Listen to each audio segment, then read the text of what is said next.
বিসমিল্লাহির রহমানির রহিম। আজকের আলোচনা টুরসের যুদ্ধ নিয়ে। যুদ্ধের তারিখ 114 হিজরি 732 খ্রিস্টাব্দ। যুদ্ধের স্থান তোলুজ শহর, বর্তমান ফ্রান্স। যুদ্ধের ফলাফল মুসলিম বাহিনীর পরাজয়, পক্ষ বিপক্ষ, উমাইয়া খিলাফা এবং ফরাসি খ্রিস্টান সাম্রাজ্য। সেনাপ্রধান মুসলিমদের সেনাপ্রধান ছিলেন আব্দুর রহমান আল গাফেকি এবং খ্রিস্টানদের সেনাপ্রধান ছিলেন চার্লস মার্টেল। সেনা সংখ্যা মুসলিমদের সেনা সংখ্যা ছিল 50,000 এবং খ্রিস্টানদের সেনা সংখ্যা ছিল 2 থেকে 4 লক্ষ। ক্ষয়ক্ষতি মুসলমানদের 10,000-এর মতো শহীদ হয়েছিল এবং খ্রিস্টান সাম্রাজ্যের 10 থেকে 20,000 নিহত হয়েছিল। ইতিহাসে বালাত আশ সোহাদা যুদ্ধ বা বাওয়াতি যুদ্ধ নামে পরিচিত ইসলামী ইতিহাসের দুঃখজনক এই যুদ্ধটি সংগঠিত হয় মুসলমান এবং ইউরোপিয়ানদের মধ্যে। এই যুদ্ধে মুসলিম বাহিনীর সেনাপ্রধান ছিলেন হযরত আব্দুর রহমান আল গাফেকি এবং ইউরোপীয় বাহিনীর নেতৃত্ব ছিল চার্লস মার্টেল। চিরস্মরণীয় এ যুদ্ধে মুসলিম বাহিনীর পরাজয় ঘটে এবং তাদের সেনাপতি শহীদ হয়ে যান। এই পরাজয় ইউরোপে মুসলমানদের সামরিক অগ্রযাত্রা ব্যাহত করে। যুদ্ধের আগের কিছু কথা। ইসলামের ইতিহাসে উমাইয়া আমলকে বলা হয় সম্প্রসারণের যুগ। ততদিনে বিশাল পার্শ্বিক সাম্রাজ্য পদানত আস্তে আস্তে অধিকারকৃত হলো সিরিয়া, আর্মেনিয়া ও উত্তর আফ্রিকা সহ বাইজেন্টাইনীয় সাম্রাজ্যের বৃহত্তর অংশ। 711 সালে জিব্রাল্টারে তারিক বিন জিয়াদের অবতরণের মাধ্যমে আইবেরিয়ান উপদ্বীপে মুসলিম আরবদের অভিযান শুরু। 719 সালে আল আন্দালুসের গভর্নর আল সাম ইবনে মালিক আল খাওলানি সেপ্টিমানিয়া অধিকার করেন। পরের বছর রাজধানী স্থাপন করেন নারমোনিয়াতে। মুসলিমরা যাকে আবুবুনা বলতো। দ্রুতই তারা নিয়ন্ত্রণ প্রতিষ্ঠা করল ভিসিগত কাউন্টদের অধীনে থাকা আলেট, বেজিয়ার্স, আগদি, লোদেবি, ম্যাগুয়েলিনি ও নিমিসের উপর। কিন্তু 721 সালেই টুলো অবরোধ করতে গিয়ে যুদ্ধে জড়িয়ে পড়েন। বিপর্যস্ত হন একুয়াইটেনের ডিউক অডোর কাছে। আল শাহ মারাত্মকভাবে আহত এবং নারবনিতে শেষ নিঃশ্বাস ত্যাগ করেন। 730 সালের কথা। খেলাফতের পক্ষ থেকে আব্দুর রহমান আল গাফেকিকে আন্দোলসের শাসনকর্তা নিয়োগ দেয়া হয়েছে। দায়িত্বপ্রাপ্ত হয়েই তিনি আন্দোলসে দীর্ঘদিন ধরে চলা আরব ও বারবানিয়ানদের বিদ্রোহ শক্ত হাতে দমন করেন। এরপর শহরের নিরাপত্তা নিশ্চিতকরণ এবং সাংস্কৃতিক উন্নতির প্রতি তিনি বিশেষ নজর দেন। তবে উত্তরে বিভিন্ন স্থানে মুসলমানদের বিরুদ্ধে গোত সম্প্রদায় ও ফরাসিদের নানামাত্রিক অপতৎপরতা আন্দোলসের এই ক্রমবর্ধমান উন্নতি ও প্রশাসনিক সংহতিকে বাধাগ্রস্ত করে। আন্দোলসের শাসন আব্দুর রহমান আল গাফেকির মতো ইমানি বলে বলিয়ান মহান মুজাহিদদের জন্য এত সব জেনেও চুপ থাকাটা ছিল অসম্ভব এবং অকল্পনীয়। তাছাড়া তলুজের পরাজয়ের দুঃখজনক স্মরণ তার রাতের ঘুম কেড়ে নিয়েছিল। সে লজ্জার ক্ষত মুছে ফেলতে তিনি কেবল একটি উপযুক্ত সুযোগের অপেক্ষা করেছিলেন। আর আজ যখন তেমন একটি সুযোগ হাতছানি দিচ্ছে তিনি তার সদ্য ব্যবহার করলেন। যুদ্ধের জন্য উত্তম রূপে প্রস্তুতি নিয়ে শহরের বিজয়ের প্রতি বিশ্বাস ও দৃঢ়তার কথা জানিয়ে দিলেন। সার্বদিক থেকে মুজাহিদরা সেনাপতির সিদ্ধান্তের প্রতি সম্মতি জানিয়ে পানির প্রবাহের বেগে একত্র হতে শুরু করলো। একে একে গাফিকের নেতৃত্বে জমা হয়ে গেল প্রায় 50,000 সাহাবী মুজাহিদ। নিপুণ পরিকল্পনা। সেনাপতি আব্দুর রহমান মুসলিম বাহিনীকে একত্র করলেন আন্দোলসের উত্তরে পাম্পলোনা নামক স্থানে। 114 হিজরির শুরুর দিকে 732 খ্রিস্টাব্দে তিনি এলবার্ট পাহাড় অতিক্রম করে ফ্রান্সে প্রবেশ করেন। এরপর দক্ষিণ দিক হয়ে এগিয়ে যান রুন নদীর তীরবর্তী শহর আরাল নদীর দিকে। এরা মুসলমানদের জিজিয়া দেবার চুক্তি করেও তা রক্ষা করেনি এবং আনুগত্য মেনে নেয়নি। তাই সেখানে ধূসরিত এক যুদ্ধের পর তিনি শহরটি অধিকার করে নেন। সেখান থেকে তিনি পশ্চিমে দাস একিদিনের দিকে এগিয়ে যান। দুরদুর নদীর পাড়ে তাদের সাথে চূড়ান্ত যুদ্ধের পর মুসলিম বাহিনী তাদের ধরাশায়ী করে ফেলতে সক্ষম হয়। এই নগরের সেনাদল ধ্বংস বিধ্বস্ত হয়ে যায়। নিরুপায় হয়ে তাদের শাসক ডিউকদো তার শহর বিরডাল মুসলমানদের জন্য উপযুক্ত করে দিয়ে বেঁচে থাকা সেনাদের নিয়ে এর মাধ্যমে একিতে নগরীর পুরো কর্তৃত্ব মুসলমানদের জন্য নিরস্কুশ হয়ে যায়। এরপর সেনাপতি আব্দুর রহমান লোয়ার নদীর দিকে এগিয়ে যান। সেখানে টুর শহরে অবস্থিত বিখ্যাত সেন্ট মার্টিন চাপিয়ে ঢুকে সেটা করতলগত করেন। পলায়নরত ডিউকদো নিজের মিরোভিঞ্জিয়া সাম্রাজ্য বাঁচানোর কোনো উপায় না পেয়ে সে অঞ্চলের সার্বিক ক্ষমতার শাসন চার্লস মার্টেলের কাছে সাহায্য কামনা করে। চার্লস তার আহ্বানে সাড়া দেয় এবং ওদর সাম্রাজ্য বাঁচাতে দ্রুত পদক্ষেপ নেওয়ার আশ্বাস দেয়। অথচ ইতিপূর্বে সে ডিউক দোর সাথে ব্যক্তিগত মতানৈক্য হেতু এতদা অঞ্চলে মুসলমানদের সামরিক তৎপরতায় কোনো আগ্রহ দেখানোর গরজ করত না। ডিউকের সাম্রাজ্য বাঁচানোর অজুহাতে চার্লস মার্টেল দীর্ঘ বিরোধের দেনা পরিশোধে প্রতিপক্ষ ওদর সাহিত্য একেতিন নিজের করায়ত্ত করার সুযোগ পেয়ে যায়। পাশাপাশি ক্রমশ ভয়ানক হয়ে ওঠা ইসলামের বিজয় যাত্রার লাগাম টেনে ধরার একটি মুখ্য মুহূর্ত হাতে এসে ধরা দিল তার। বিলম্ব না করে সে সেনা সংগ্রহ শুরু করে দেয়। যুদ্ধের প্রস্তুতি নিতে সুযোগ ও চেষ্টার সামান্য ছাড় দেয়নি সে। চারপাশ থেকে তার শিবিরের সেনারা জমা হতে থাকে। প্রশিক্ষিত চার নিজস্ব সেনা দলের সাথে যোগ হয় হিংস্র উলঙ্গ রুক্ষ বিভিন্ন জঙ্গলি বাহিনী। সেনাদের চূড়ান্ত জমায়েত শেষে প্রতিপক্ষ মুসলিম বাহিনীর কয়েক গুণ অধিক সেনা নিয়ে ইউরোপের ভূমি কাঁপিয়ে এসে সামনে অগ্রসর হতে শুরু করে। চিৎকার চেঁচামেচিতে ফ্রান্সের শহর নগর পাহাড় কন্দরের দিক বিদিক প্রতিধ্বনিত করে সমশেষে চার্লস লোয়ার নদীর দক্ষিণ পাড়ে এসে পৌঁছে। অব্যাহত সেনা অভিযানের পর মুসলিম বাহিনী তখন বাওয়াতি ও টুর নগরীর মাঝামাঝি এক সমতল ভূমিতে অবস্থান করছিল। ততক্ষণে এই শহর দুটি মুসলমানদের অধিকারে চলে এসেছে। এ সময় হঠাৎ করে পূর্ব কোনো অবগতি ছাড়াই চার্লসের বাহিনী লোয়ার নদীর তীরে এসে হাজির হয়। সেই মাত্র মুসলিম সেনাপতি আব্দুর রহমান আল গাফেকি লোয়ার পার হয়ে ও পাশে শত্রুকে ধাওয়া করবে, তখনই অপ্রস্তুত অবস্থায় মুসলিম বাহিনীর কয়েক গুণ সেনা নিয়ে চার্লসের দুঃসাহসী বাহিনী সেখানে উপস্থিত হয়। ফলে আব্দুর রহমান তার বাহিনী নিয়ে পেছনে ফিরে এসে বাওয়াতি ও টুরের মধ্যবর্তী সে বিস্তীর্ণ সমতলে এসে অবস্থান নিতে বাধ্য হয়। চার্লস মার্টেল ও তার সেনা নিয়ে লোয়ার নদী পার হয়ে গাফেকির বাহিনীর মাত্র কয়েক মাইল দূরে ঘাঁটি স্থাপন করে। এই বিস্তীর্ণ সমতটেই দুই পক্ষের ঘোরতর লড়াই হয়। ইতিহাসের নির্দিষ্ট করে কোনো যুদ্ধের জায়গাটি না চেনা গেলেও কোনো বর্ণনা মতে বাওয়াতি এবং শাটলারের মধ্যবর্তী রোমানগামী পথের কাছেই সেখানে এই যুদ্ধটি সংঘটিত হয়। জায়গাটি কারো মতে বাওয়াতিহের 20 কিলোমিটার উত্তর পূর্ব দিকে অবস্থিত। ইতিহাস যাকে বালাত নামে উচ্চারণ করে।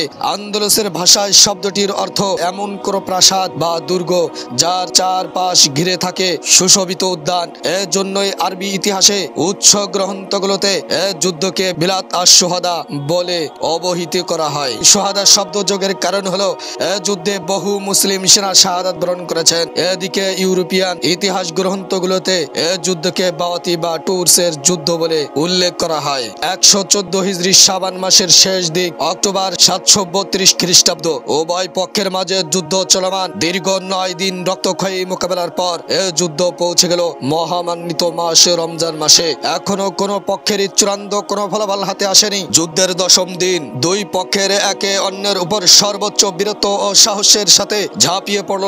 এক পর্যায়ে ফরাসি বাহিনী ক্লান্ত হয়ে গেল। মুসলমানদের ললাটে দেখা গেল বিজয়ের চিহ্ন। খ্রিস্টানেরা খেয়াল করলো মুসলমানদের সাথে বিপুল পরিমাণ গনিমতের সম্পদ বিদ্যমান। সেগুলো তারা আন্দোলস থেকে বাওয়াতি পর্যন্ত বিভিন্ন বিজয় অভিযানে অর্জন করেছে। গনিমতের এই সম্পদগুলো মুসলমানদের পিঠ ভার করে রেখেছে।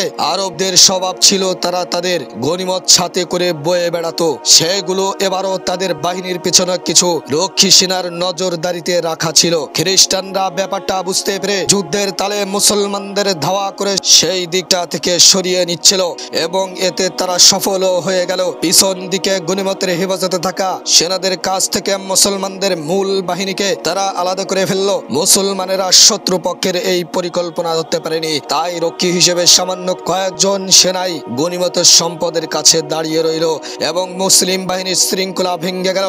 এক দল নিরুপায় দাঁড়িয়ে রইল গনিমতের হেফাজতে, অপর দল সামনের দিকে খ্রিস্টান বাহিনীর মোকাবেলায় ব্যস্ত হয়ে গেল। সেনাদের সারিগুলো পরস্পর বিচ্ছিন্ন হয়ে গেল। ফাঁকে ফাঁকে ঢুকে যাচ্ছিল খ্রিস্টান সেনাদল। সেনাপতি আব্দুর রহমান আল গাফেকি নানাভাবে সেনাদের শৃঙ্খলা ফিরিয়ে এনে নিয়ন্ত্রণে নিতে চাচ্ছিলেন। তিনি মুসলিম বাহিনীদের মুসলিম সেনাদেরকে যুদ্ধের প্রতি উৎসাহ জুগিয়ে যাচ্ছিলেন। কিন্তু অদৃষ্ট থেকে উড়ে আসা তীর বাহিত মৃত্যু তাকে সে সুযোগ দিল না।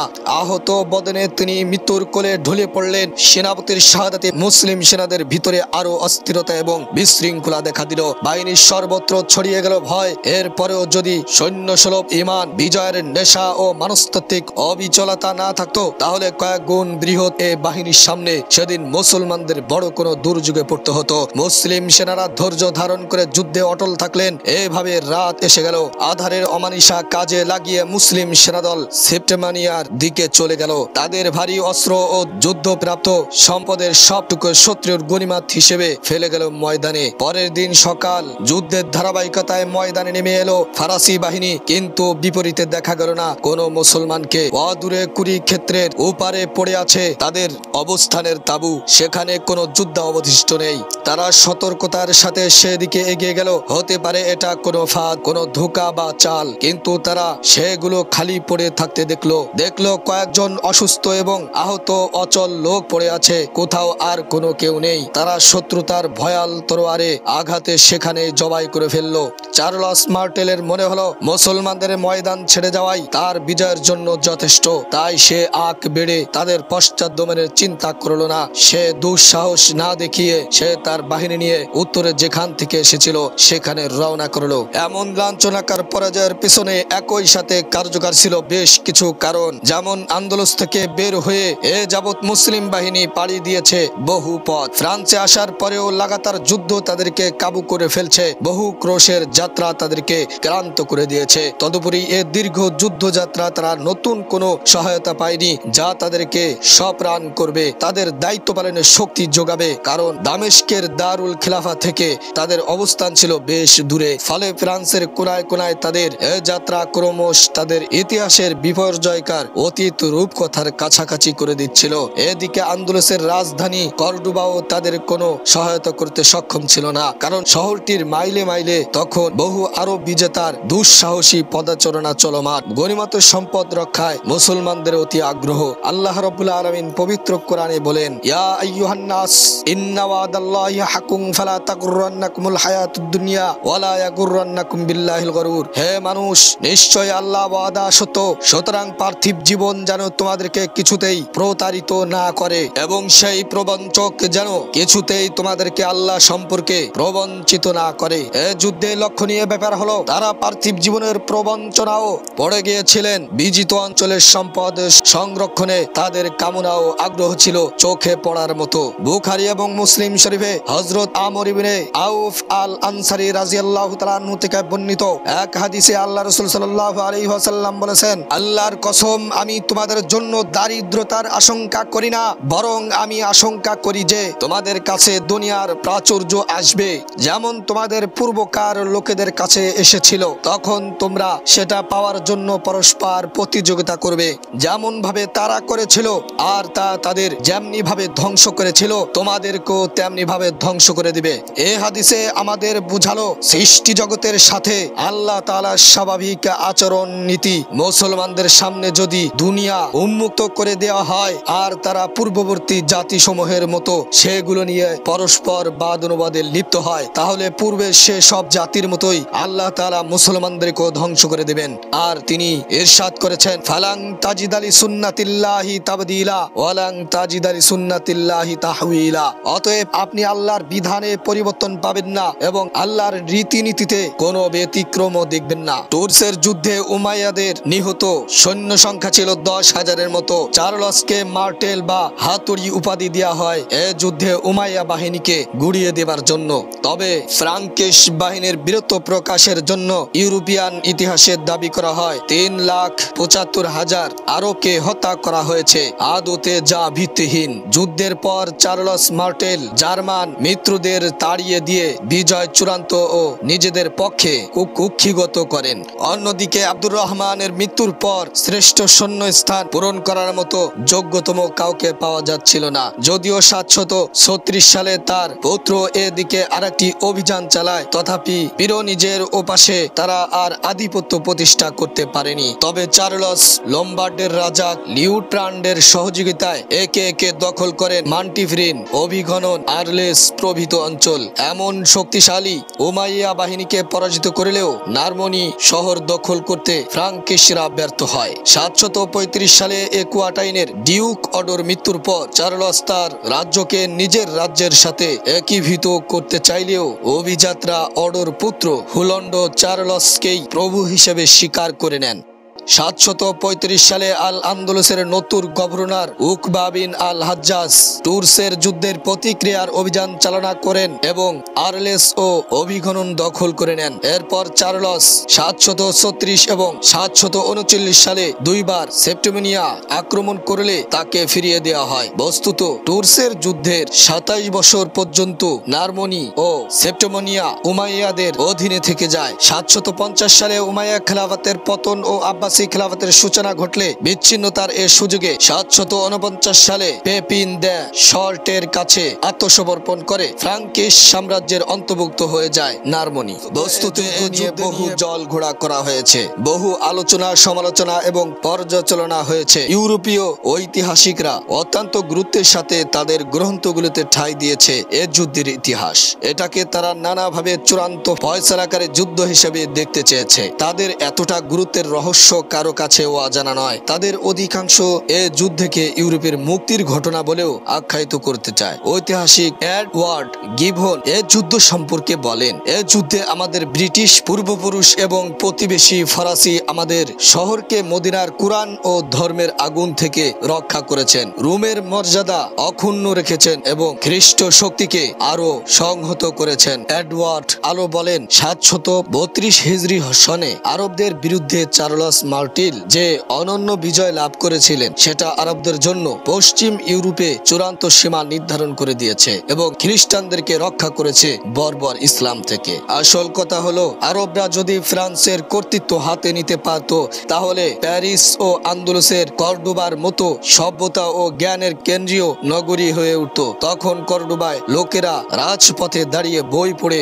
বই লেখে বা কবিতা রচনা করে। ইউরোপের রাজা বাচ্চারা তখন নিজেদের নাম পর্যন্ত লিখতে জানে না। বিলাত আর সোহাদার এ যুদ্ধে পরাজয়ের পর ইউরোপে ঢুকার আর কোনো সুযোগ মুসলমানদের সামনে আসেনি। এরপর যখন খ্রিস্ট শক্তিরা ক্রমশ পরস্পর ঐক্য গড়ে তুলছিল, মুসলমানদের মধ্যে তখন দেখা দিচ্ছিল বাঘ বিতানটা, জ্বলে উঠেছিল বিরোধ ও বিদ্বেষের আগুন এবং শুরু হয়েছিল আন্দোলুসে মুসলমানদের সেনাদের বিজিত অঞ্চলগুলোতে ইউরোপিয়ানদের কর্তৃত্ব দখল ও ক্ষমতা পুনরুদ্ধারের সময়। এইভাবে করে আস্তে আস্তে উমাইয়া খিলাফা শেষ হয়ে যায় এবং আব্বাসী খিলাফা চলে আসে। প্রিয় ভাই ও বন্ধুগণ, আজ ইউরোপের লোকজন মুসলমানদের প্রতি এত ক্ষিপ্ত কেন? এ যুদ্ধের ইতিহাসে যতটুক বুঝাতে পেরেছি ভুল ত্রুটি ক্ষমা করে দিবেন এবং সঠিক ইতিহাস জানার চেষ্টা করুন।